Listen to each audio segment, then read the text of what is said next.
మీ బంగారం తాకట్టులో ఉందా? విడిపించుకోలేక ఇబ్బందులు పడుతున్నారా? అయితే మీ బంగారాన్ని వెంటనే విడిపించి కొంటాం. గణేష్ గోల్డ్. మీరు సంప్రదించాల్సిన ఫోన్ నంబర్లు 9160-266-916, 8712619507.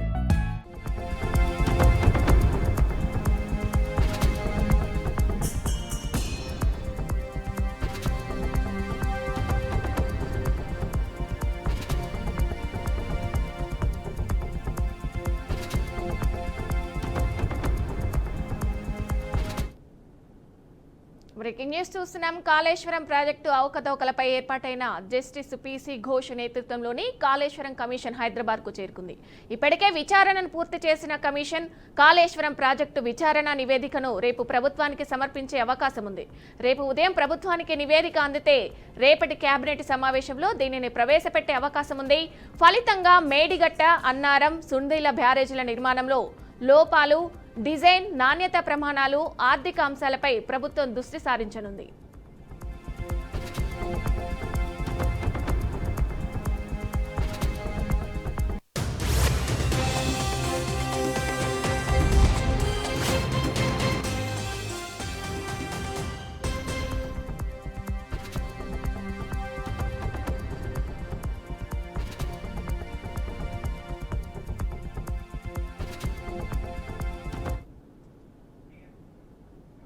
లోక్సభలో సోమవారం నుంచి ఆపరేషన్ సింధూర్పై చర్చ జరగనుంది. ఈ విషయాన్ని కేంద్ర ప్రభుత్వ వర్గాలు తాజాగా వెల్లడించాయి.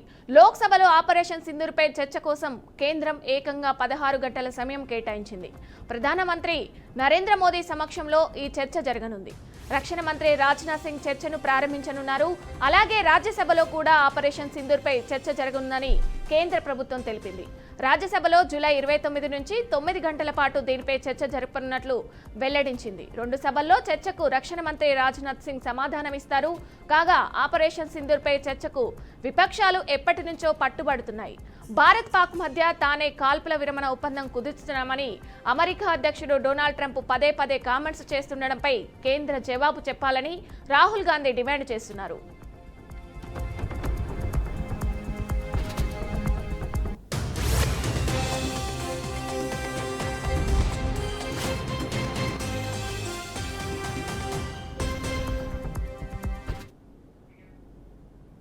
ప్రధాని నరేంద్ర మోదీ నెలవారీ కార్యక్రమం మన్ కీ బాత్ 124 ఎపిసోడ్లో జాతిని ఉద్దేశించి మాట్లాడారు.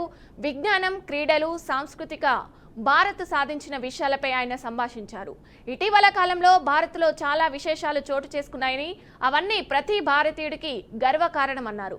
ఇటీవల శుభాంశు శుక్లా ISS కు వెళ్లి భూమిపై చేరుకోగానే దేశమంతా ఆనందంతో, గర్వంతో నిండిపోయిందని మోదీ అన్నారు. చంద్రయాన్ 3ని విజయవంతంగా ల్యాండింగ్ చేసిన తర్వాత దేశంలో ఓ ప్రత్యేకమైన శాస్త్రీయ వాతావరణం ఏర్పడిందని తెలిపారు. ప్రస్తుతం పిల్లలు సైతం స్పేస్ సైన్స్ పై ఆసక్తి చూపుతున్నారన్నారు. ఇన్స్పైర్ మనకు అభియాన్ గురించి ప్రధాని మాట్లాడారు. ఈ పథకం విద్యార్థులను ఆవిష్కరణలు చేసేలా ప్రోత్సహించే కార్యక్రమాన్ని తెలిపారు. ప్రతి పాఠశాల నుంచి 5గురిని ఎంపిక చేయనున్నట్లు చెప్పారు.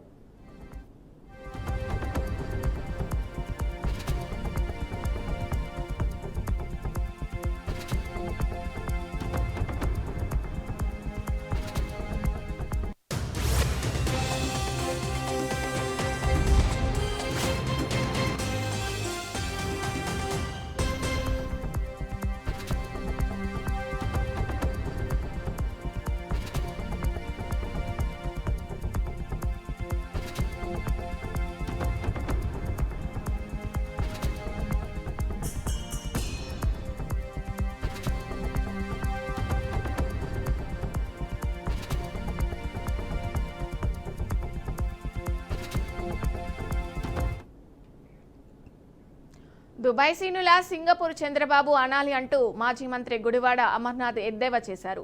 4 సార్లు సింగపూర్ వెళ్లిన చంద్రబాబు రాష్ట్రానికి ఎన్ని పెట్టుబడులు తెచ్చారని ప్రశ్నించారు. తీసుకొచ్చిన పెట్టుబడి కంటే ఇక్కడ సంపాదించిందంతా అవినీతి సొమ్మును దాచుకున్నందుకే సింగపూర్ పర్యటన అంటూ విమర్శించారు. ఈశ్వరంతో ములాఖత్ అయ్యేందుకు సింగపూర్ వెళ్లారా అంటూ ఆగ్రహం వ్యక్తం చేశారు. ఒకసారి దావోస్, ఒకసారి సింగపూర్, ఒకసారి కొరియా, మీరు మీ బ్రాండ్ ఇమేజ్ పెంచుకునేందుకే సింగపూర్ వెళ్లారా అని నిలదీశారు.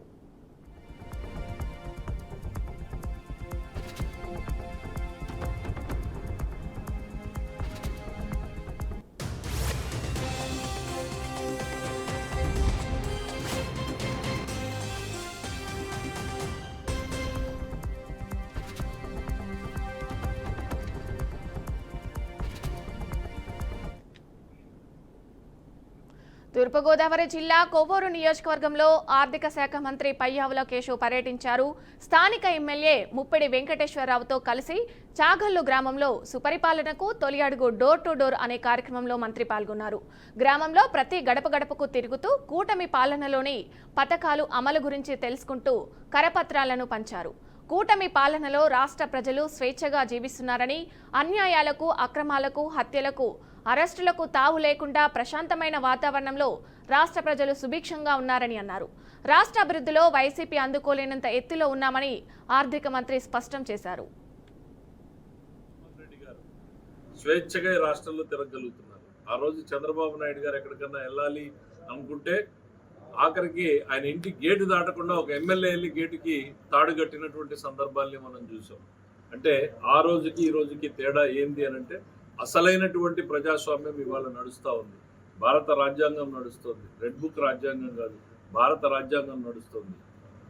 గత పాలనలో ఈ పాలనకి తేడా ఏంటి అనేటువంటిది ప్రజలకు కళ్ళ ముందు చిన్న స్కూల్ పిల్లలు చెప్తా ఉన్నారు. మొన్న పేరెంట్ టీచర్ మీటింగ్కి వెళ్తే, సార్ మీ ప్రభుత్వం చాలా బాగుంది, మా యూనిఫామ్లు భోజనాల దగ్గర నుంచి మొదలు పెట్టుకుని బయట ఆడపిల్లలు స్వేచ్ఛగా తిరగలిగేటువంటి పరిస్థితులు ఉన్నాయి మీ ప్రభుత్వంలో అనేటువంటిది మాట్లాడుతున్నారు అని అంటే ప్రభుత్వం ఎట్లా ఉంది అనేది చూశారు. అయితే రాష్ట్రాన్ని ఆర్థికంగా చిన్నాభిన్నం చేసినటువంటిది జగన్మోహన్ రెడ్డి గారి పాలన. కనిపించి నష్టం చేసిన కొన్ని, కనిపించకుండా జరిగినటువంటి అరాచకాలు ఎన్నో ఉన్నాయి. మన కళ్ళ ముందు కనపడేటువంటివి ఏంటంటే అరెస్టులు, కేసులు, లేకపోతే ఆస్తుల ధ్వంసము, ప్రతిపక్షాల మీద దాడులు, ఇవి మన కళ్ళ ముందు కనపడతాయి. మరోవైపు కనిపించకుండా చేసినటువంటి దోపిడీ, మద్యంలో జరిగినటువంటి దోపిడీని మన కళ్ళ ముందు చూసాం. మా అనంతపురం జిల్లాలో పక్కనే కర్ణాటక ఉంటుంది. క్వార్టర్ బాటిల్ అక్కడ 80 రూపాయలకు అమ్మితే జగన్ గారి పాలనలో 180 రూపాయలకు అమ్మారు.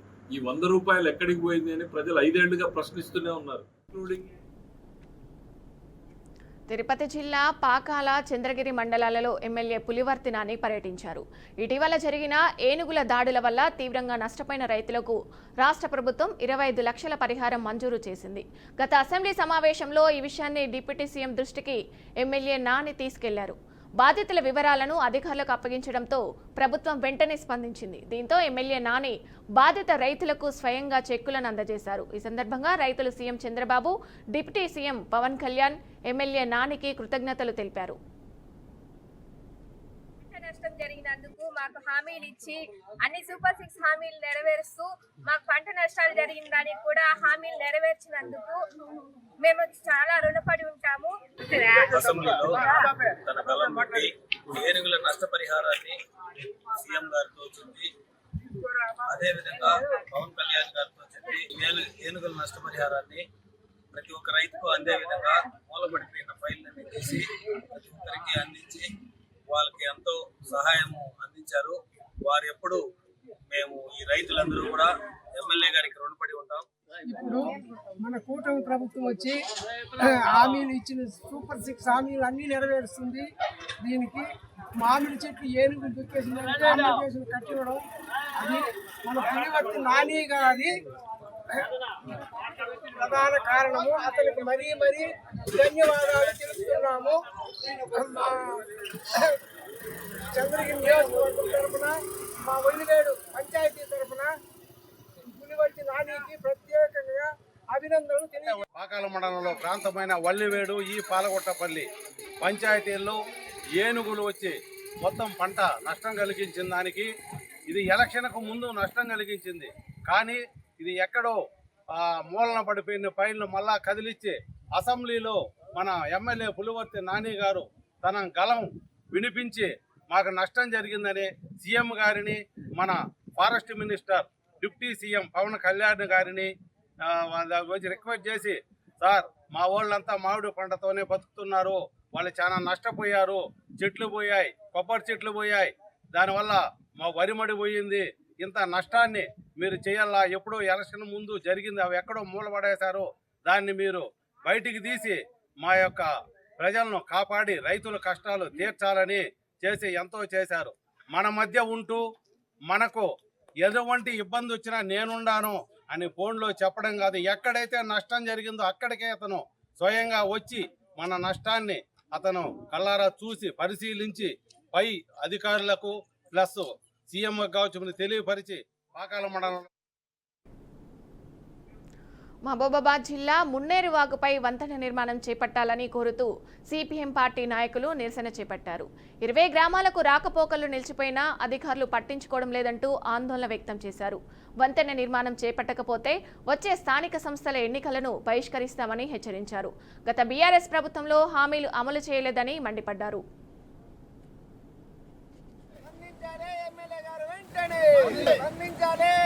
ఎంపీ గారు వెంటనే స్పందించాలి. ప్రాణాపాయంగా ఉన్న హై లెవెల్ బ్రిడ్జిని వెంటనే రాంపురం మధ్యవంచ ప్రజలకు ప్రాణాపాయంగా ఉన్న హై లెవెల్ బ్రిడ్జిని వెంటనే రాంపురం హై లెవెల్ బ్రిడ్జిపై మంత్రి గారు వెంటనే మంత్రి గారు వెంటనే మంత్రి గారు వెంటనే మంత్రి గారు వెంటనే యుద్ధ ప్రాతిపదిక. సిరిసిల్ల జిల్లాలోని వీర్నపల్లి మండలంలో అనుమానాస్పద స్థితిలో ఓ వ్యక్తి మృతి చెందిన ఘటన కలకలం రేపింది. స్థానికులు ఇచ్చిన సమాచారం మేరకు గర్జనపల్లి గ్రామానికి చెందిన జోగుల మనోహర్ మృతదేహాన్ని వరి పొలంలో గమనించారు. గ్రామ శివారులోని ఓ రైతు పొలంలో మనోహర్ మృతదేహం పడి ఉండడం చూసిన గ్రామస్తులు వెంటనే పోలీసులకు సమాచారం అందించారు. సంఘటన స్థలానికి చేరుకున్న పోలీసులు మృతదేహాన్ని స్వాధీనం చేసుకుని పోస్టుమార్టం నిమిత్తం ప్రభుత్వ ఆసుపత్రికి తరలించారు. ఈ ఘటనపై పోలీసులు కేసు నమోదు చేసి అన్ని కోణాల్లో దర్యాప్తు జరుపుతున్నట్టు తెలిపారు.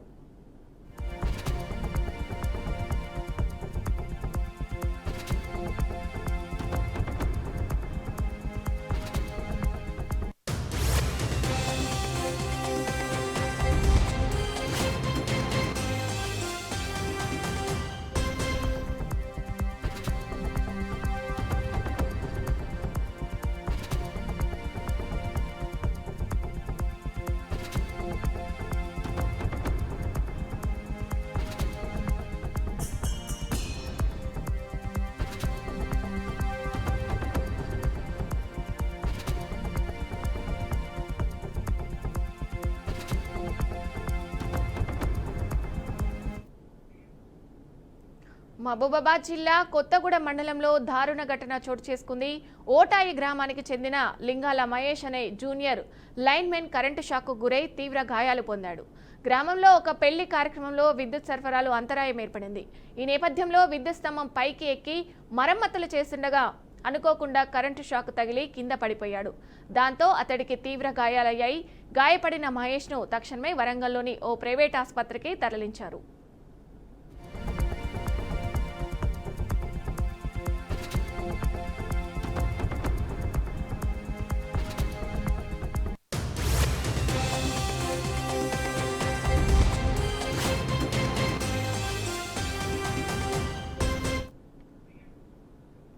నిజామాబాద్ జిల్లా ఎడవల్లి మండలంలోని పోచారం గ్రామంలో దారుణం చోటు చేసుకుంది. గుర్తు తెలియని దుండగులు మైసమ్మ నాగదేవత పుట్ట ఆలయాన్ని కూల్చివేశారంటూ గ్రామస్తులు ఆరోపిస్తున్నారు. ఈ ఘటనపై గ్రామస్తులు స్థానికులు తీవ్ర ఆందోళనకు దిగారు. సమాచారం అందుకున్న పోలీసులు సంఘటన స్థలానికి చేరుకొని పరిశీలించారు.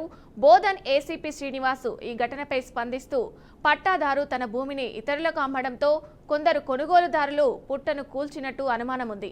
అలాగే యజమాని పుట్ట వద్ద పూజలు జరపడానికి అనుమతి ఇవ్వట్లేదని తెలిపారు. అధికారుల నుండి పూర్తి సమాచారం వచ్చే వరకు గ్రామస్తులు శాంతి భద్రతలకు పాటించాలని అధికారులు విజ్ఞప్తి చేశారు. జిల్లా నిజామాబాద్ మా పోచారం గ్రామం జాంకపేట్ గ్రామం రెండు గ్రామాల మధ్యలో మా రోడ్డు పక్కన మైసమ్మ గుడి ఉండే, ఆ గుడి పక్కన నాగదేవత గుడి ఉండే. ఆ రెండు గుళ్ళను కొందరు వ్యక్తులు, మాకైతే మా పోచారం గ్రామస్తులకు ఆ తిరుపతయ్య మీదనే డౌట్ ఉంది. ఆ ప్లాట్ పక్కకుంది కాబట్టి ఆయననే చేసిందని మేము అనుకుంటున్నాం. అతని పిలిచి పోలీస్ డిపార్ట్మెంట్ విచారించవలసిందిగా కోరుచున్నాం. ఇంకోటి, మా పోషణ గ్రామ ఆడబిడ్డలందరూ ఇక్కడికి వచ్చి నాగపంచమి పూజలు చేసేవారు. ఇప్పుడు అది లేకుండా చేసారు కాబట్టి మేము రెవెన్యూ డిపార్ట్మెంట్కు పోలీస్ డిపార్ట్మెంట్ కోరుతుంది ఏంటంటే పంచమి రోజు యథాస్థానంలో యథావిధిగా గుడి పునర్నిర్మించాలని కోరుచున్నాం. రంగారెడ్డి జిల్లా రాజేంద్రనగర్ మండలం ఉప్పరపల్లిలో సరదాగా ఈతకు వెళ్లిన బీటెక్ విద్యార్థి మృతి చెందాడు.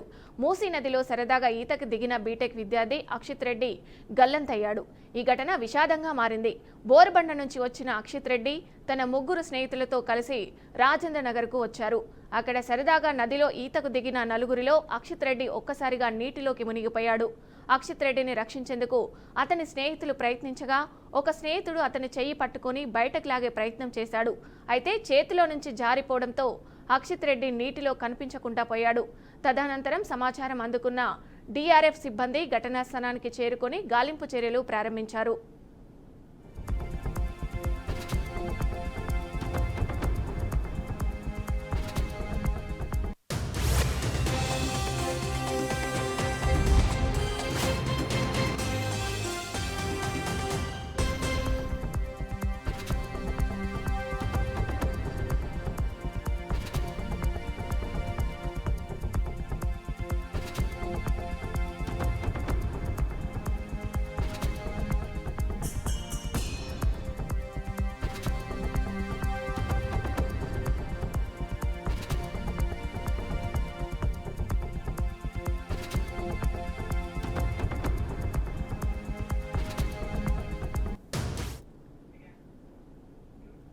బ్రహ్మకమలం ఈ పువ్వు పేరు వినగానే మనకు ఫస్ట్ గుర్తు వచ్చేది హిమాలయ ప్రాంతాలు.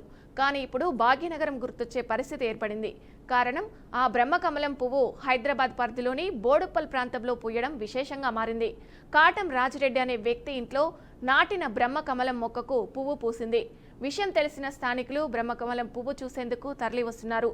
అయితే బ్రహ్మకమలానికి హిందూ సాంప్రదాయం ప్రకారం రాజిరెడ్డి కుటుంబీకులు ఘనంగా పూజలు చేశారు.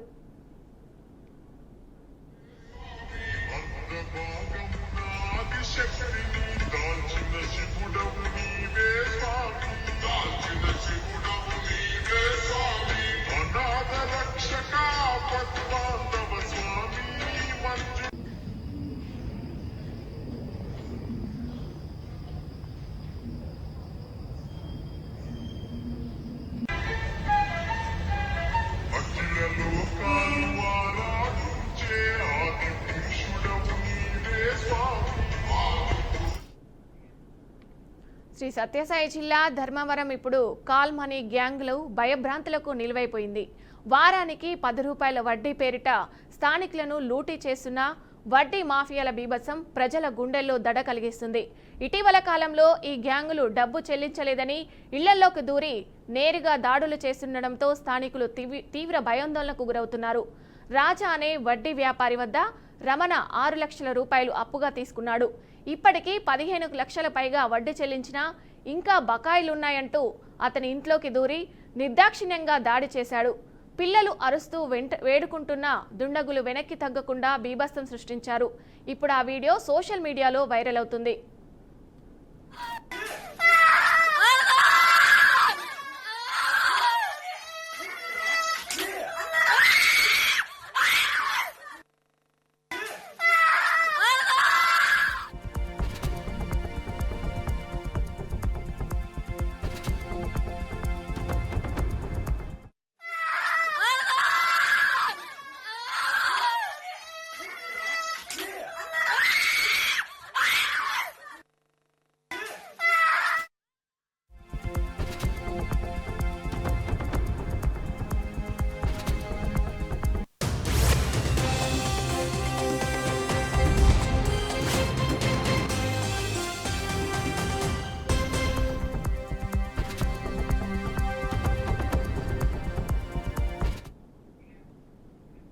బ్రేకింగ్ న్యూస్ చూస్తున్నాం. ఉత్తరాఖండ్లోని హరిద్వార్లో తీవ్ర విషాదం చోటు చేసుకుంది. మానసాదేవి ఆలయంలో తొక్కిసలాట జరగడంతో 6 భక్తులు చనిపోయారు. మరికొందరికి గాయాలైనట్లు సమాచారం. శ్రావణ మాసం సందర్భంగా ఆలయానికి భక్తులు పోటెత్తారు. పెద్ద సంఖ్యలో భక్తులు రావడంతో క్యూ లైన్లో తోపులాట చోటు చేసుకుంది. ప్రమాదం గురించి సమాచారం అందడంతో ఎమర్జెన్సీ బృందాలు హుటాహుటిన ఆలయానికి చేరుకున్నాయి. గాయపడిన భక్తులను దగ్గరలోని ఆసుపత్రికి తరలించారు. ఈ ఘటనలో గాయపడిన భక్తులలో కొందరి పరిస్థితి సీరియస్గా ఉందని వైద్యులు తెలిపారు. దీంతో మృతుల సంఖ్య పెరిగే అవకాశం ఉందని అధికారులు ఆందోళన వ్యక్తం చేస్తున్నారు.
ఇరాన్ దక్షిణ ప్రాంతంలోని సిస్టాన్ ప్రావిన్స్ రాజధాని జాహేదాన్లో గుర్తు తెలియని దుండగులు కోర్టు భవనంపై గ్రానైడ్లు విసిరి కాల్పులకు పాల్పడ్డారు. ఈ దాడిలో 6 మృతి చెందారు, మరో 20 మంది గాయపడ్డారు. అనంతరం భద్రతా సిబ్బంది దుండగుల మధ్య జరిగిన ఎదురు కాల్పుల్లో 3 దుండగులు మృతి చెందారు. ఈ దాడికి తూర్పు సిస్టాన్, నైరుతి బలోచిస్తాన్ ప్రాంతాలకు చెందిన ఉగ్రవాద సంస్థ జైష్-అల్ ఆదిత్య బాధ్యత వహించినట్లు అధికారులు వెల్లడించారు.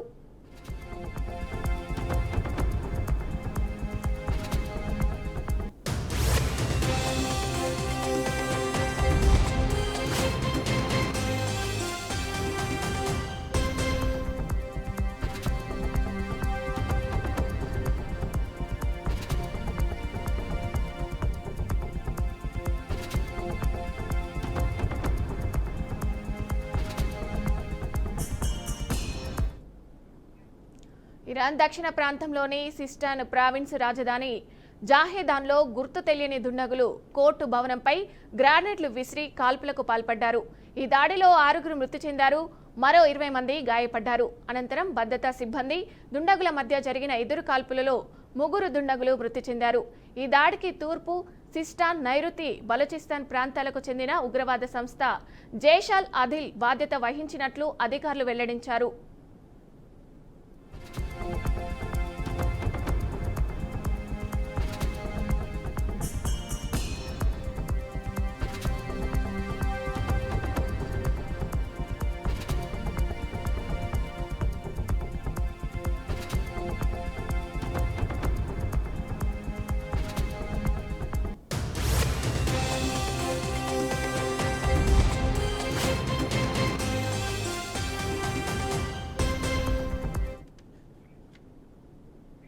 తమిళనాడు ముఖ్యమంత్రి ఎంకే స్టాలిన్ నివాసానికి బాంబు బెదిరింపు రావడంతో రాష్ట్ర వ్యాప్తంగా కలకలం రేగింది. అయితే విస్తృత తనిఖీల అనంతరం ఇది తప్పుడు బెదిరింపు అని తేలింది. ముఖ్యమంత్రి నివాసంపై దాడికి బెదిరించిన గుర్తు తెలియని వ్యక్తి కోసం పోలీసులు ముమ్మర గాలింపులు చేపట్టారు. చెన్నైలోని పోలీస్ కంట్రోల్ రూమ్కు ఒక అజ్ఞాత వ్యక్తి నుంచి ఫోన్ కాల్ వచ్చింది. కాల్ చేసిన వ్యక్తి చెన్నైలోని అల్వార్పేటలో ఉన్న ముఖ్యమంత్రి స్టాలిన్ నివాసంలో బాంబు పెట్టినట్టు తెలిపాడు. ఈ సమాచారం అందిన వెంటనే పోలీసులు అప్రమత్తమయ్యారు.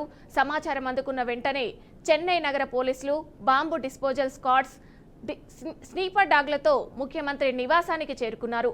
నివాసం లోపల బయట అనువుగా క్షుణ్ణంగా తనిఖీ చేశారు. సుదీర్ఘ తనిఖీల అనంతరం ఎలాంటి పేలుడు పదార్థాలు లేదా అనుమానాస్పద వస్తువులు లభ్యం కాలేదు. ఇది కేవలం నకిలీ బెదిరింపు కాల్ అని అధికారులు నిర్ధారించారు. దీంతో అందరూ ఊపిరి పీల్చుకున్నారు.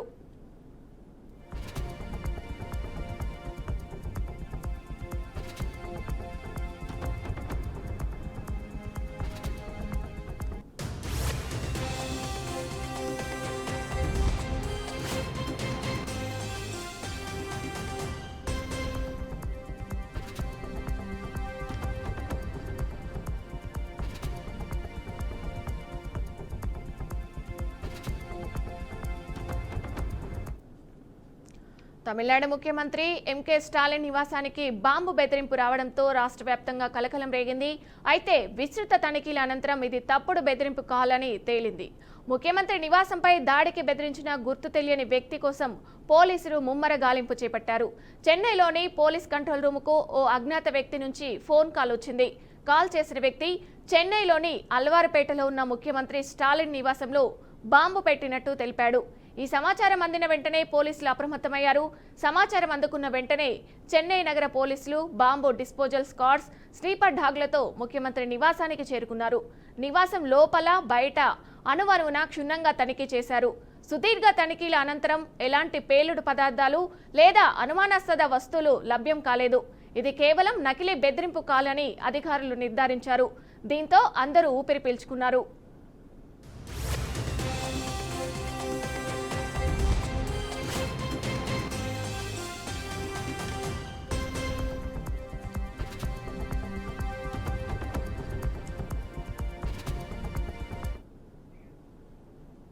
ఇవి bulletin updates. Keep watching BRK news తెలుగుడి సత్తా.